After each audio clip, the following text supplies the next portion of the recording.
Palais de la Cité. The Palais de la Cité was the original royal palace of France, the seat of the kings from the earliest centuries of the monarchy, standing on the Île de la Cité, the island in the Seine at the very heart of Paris. From this palace, the Capetian dynasty ruled the growing kingdom, and it was here, in the 13th century, that the pious King Louis IX built the Sainte-Chapelle, a jewel box of stained glass raised to house the crown of thorns he had acquired at enormous expense. As the monarchy grew and moved to grander residences, the old palace was given over to the law courts and to a prison, the Conciergerie, which centuries later would hold Queen Marie Antoinette before her execution. The Sainte-Chapelle and the Conciergerie survive today as the last fragments of the birthplace of French royalty. Louvre. The Louvre began not as a palace but as a fortress, a grim medieval stronghold built around the year 1190 by King Philip II to defend Paris, its great round keep dominating the western edge of the city. In the 14th century, King Charles V transformed the fortress into a royal residence, and over the following centuries, a succession of kings tore down the medieval walls and raised in their place one of the grandest palaces in Europe, a vast complex of wings and courtyards in the finest Renaissance and classical styles. For generations, it was the principal Paris residence of the French crown. When the kings finally departed for Versailles, the Louvre began its long transformation into the greatest art museum in the world, its royal galleries now hung with the treasures of civilization.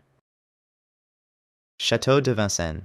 The Château de Vincennes, on the eastern edge of Paris, is the grandest surviving medieval royal residence in France, built around a colossal stone keep that rises over 50 meters, the tallest fortified tower in all of medieval Europe.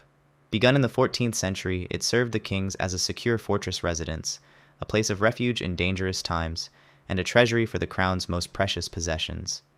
Within its walls stands a beautiful royal chapel modeled on the Sainte-Chapelle in Paris. In later centuries, the chateau lost its role as a home and became a state prison, holding famous captives behind its mighty walls. And Louis XIV added elegant classical pavilions to the complex before he turned his attention wholly to Versailles. Its towering keep remains one of the great monuments of the medieval French monarchy. Château de Chinon. The Château de Chinon is a mighty medieval fortress spread along a ridge above the river Vienne, in the heart of the country later famous for its Renaissance chateau, and its walls witnessed one of the turning points of French history. During the darkest days of the Hundred Years' War, when much of France was in English hands and the French crown hung by a thread, it was to Chinon that a young peasant girl named Joan of Arc came in 1429 to meet the uncrowned Dauphin, the future King Charles VII. According to the famous account, she picked him out from among his courtiers, though he had disguised himself to test her, and persuaded him to give her an army.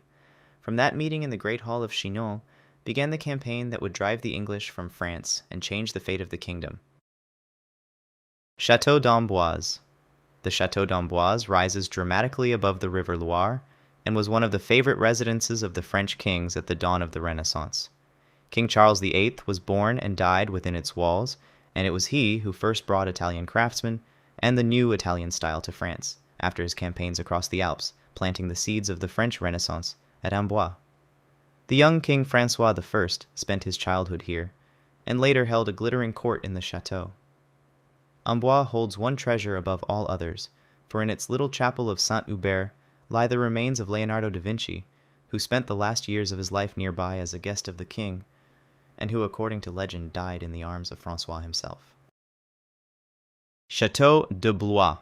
The Château de Blois was one of the principal residences of the French crown, a royal chateau in the Loire Valley that grew across the centuries into an extraordinary patchwork of architectural styles, each wing built by a different king in the fashion of his age. King Louis XII was born there and made it his favorite seat, and King François I added a magnificent wing crowned by a spiral staircase that is among the masterpieces of the French Renaissance.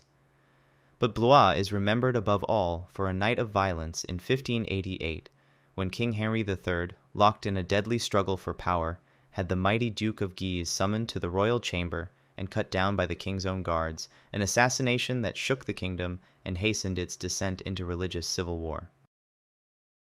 Château de Chambord. The Château de Chambord is the largest and most spectacular of all the Loire chateaux, the grandiose creation of King François I, who raised it not as a home, but as a monument to his own glory, and a lodge for his hunting in the surrounding forest. Begun in 1519, its roofline is a fantastical skyline of towers, chimneys, and turrets, and at its heart rises a celebrated double helix staircase of two intertwining spirals, so that people ascending and descending never meet, a design some believe was inspired by Leonardo da Vinci. Despite its colossal scale, with more than 400 rooms, the king spent only a few weeks of his life there, for it was too vast and too cold to inhabit for long. It stands today as the ultimate expression of Renaissance royal ambition. Château de Chenonceau.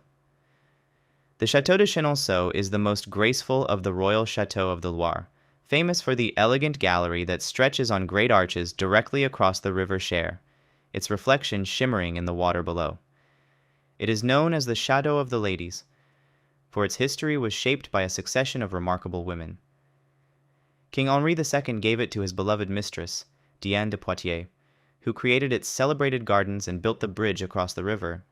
On the king's death, his widow, the formidable Catherine de' Medici, forced Diane to surrender it and made the chateau her own, adding the gallery upon the bridge and hosting spectacular festivities there.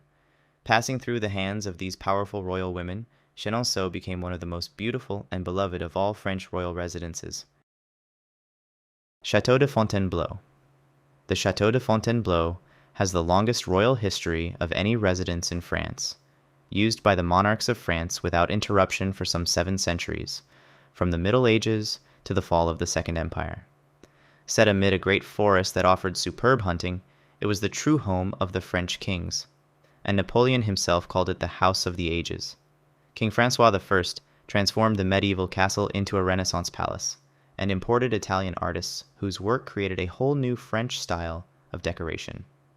Nearly every ruler of France left their mark on its endless rooms and courtyards. It was at Fontainebleau, in 1814, that the Emperor Napoleon signed his abdication and bade an emotional farewell to his loyal guard on the horseshoe staircase before departing for exile. Château de Saint-Germain-en-Laye. The Château de Saint-Germain-en-Laye, on a height overlooking the Seine to the west of Paris, was one of the most important royal residences of France in the centuries before the rise of Versailles. It was the principal home of the court under several kings, a favored seat surrounded by hunting forests and blessed with commanding views. King Louis XIV, the future Sun King, was born in the chateau in 1638, and he lived and ruled there in the early decades of his reign, before he resolved to build his own incomparable palace nearby. The chateau later gave shelter to the exiled Catholic King James II of England, who lived out his final years there as a guest of the French crown after being driven from his throne, and who lies buried in the town. Palais-Royal. The Palais-Royal in the heart of Paris was built in the 1630s not for a king, but for the most powerful minister in French history, Cardinal Richelieu, who called it the Palais Cardinal and left it to the crown on his death. The young King Louis XIV spent part of his childhood there, and the palace later became the residence of the junior branch of the royal family, the House of Orléans.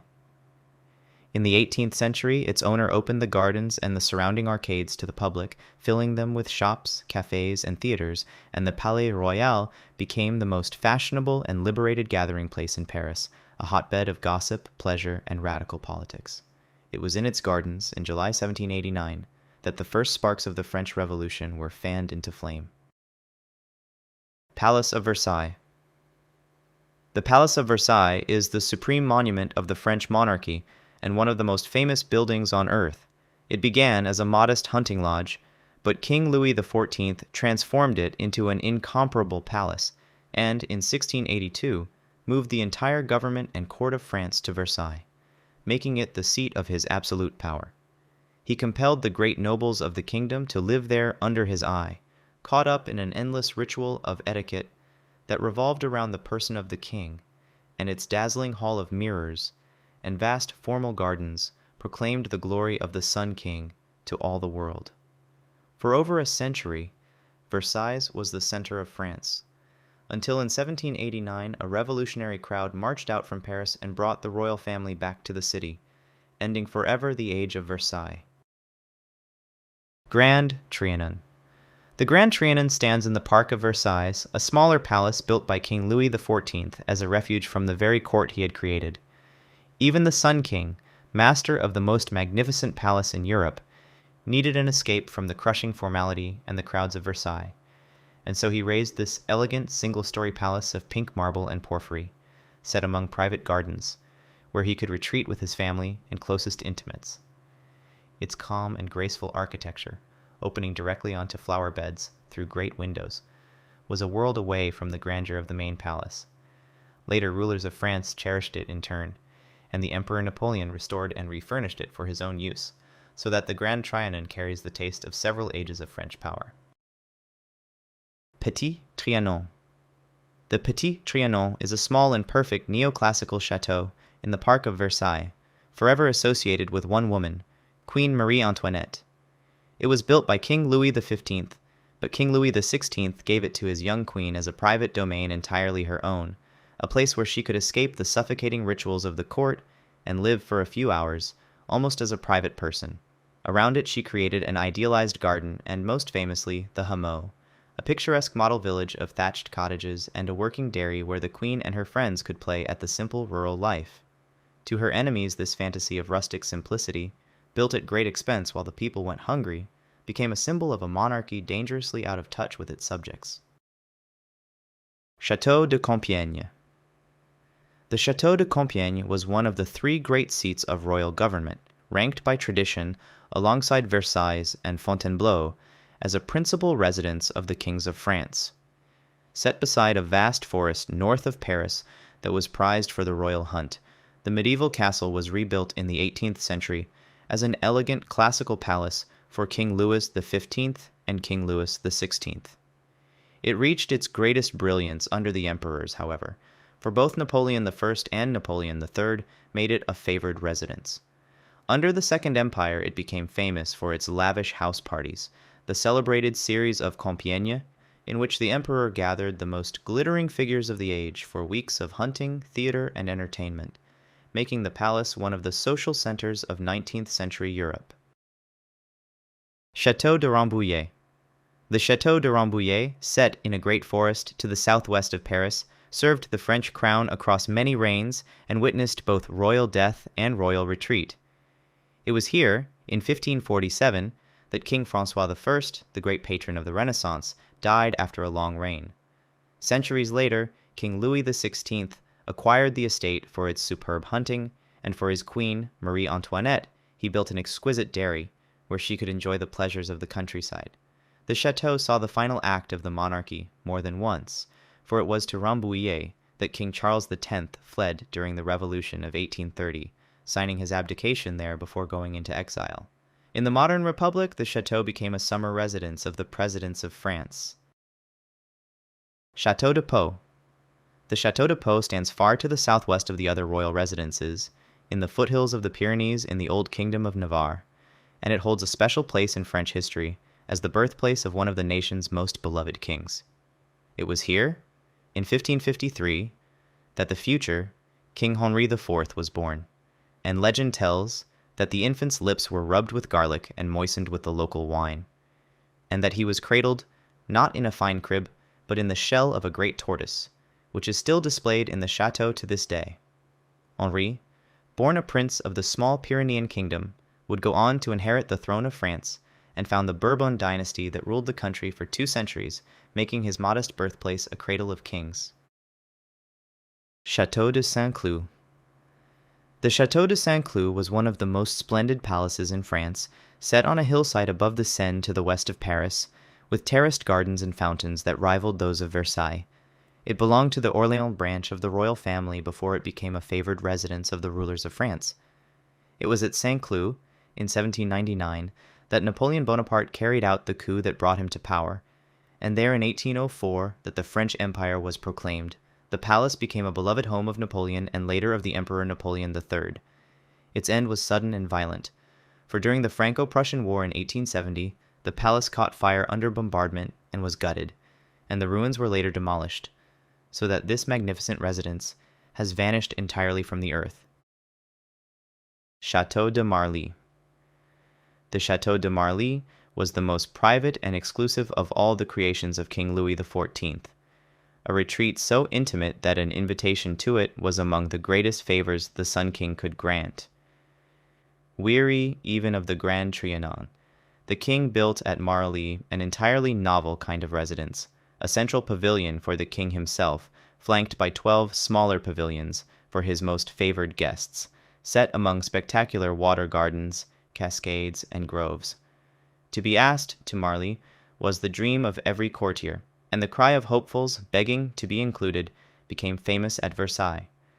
After the Revolution, the abandoned chateau fell into ruin and was sold to an industrialist, then demolished for its materials, so that nothing remains of Marly today but the outlines of its gardens and the memory of its lost splendor.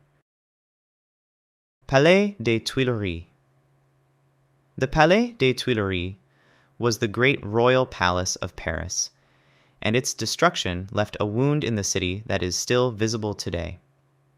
Begun in 1564 by Queen Catherine de' Medici, it stretched across what is now the open western end of the Tuileries garden, closing off the courtyard of the Louvre to which it was eventually joined. It became the center of the monarchy's final tragic chapter, for it was to the Tuileries that the revolutionary crowd brought King Louis XVI and Marie Antoinette from Versailles in 1789, and there that they were held as virtual prisoners until the monarchy fell. Later, it was the principal residence of Napoleon and of the kings and emperors who followed. In 1871, revolutionaries of the Paris Commune set it ablaze, and its blackened ruins were demolished, so that the grandest palace of Paris is now simply an absence, an empty stretch of garden where the heart of royal France once stood. Thanks for watching. Which French palace would you most want to walk through, and which lost one do you most wish had survived? Let me know down below. Also, please remember to like and subscribe if you enjoyed this video.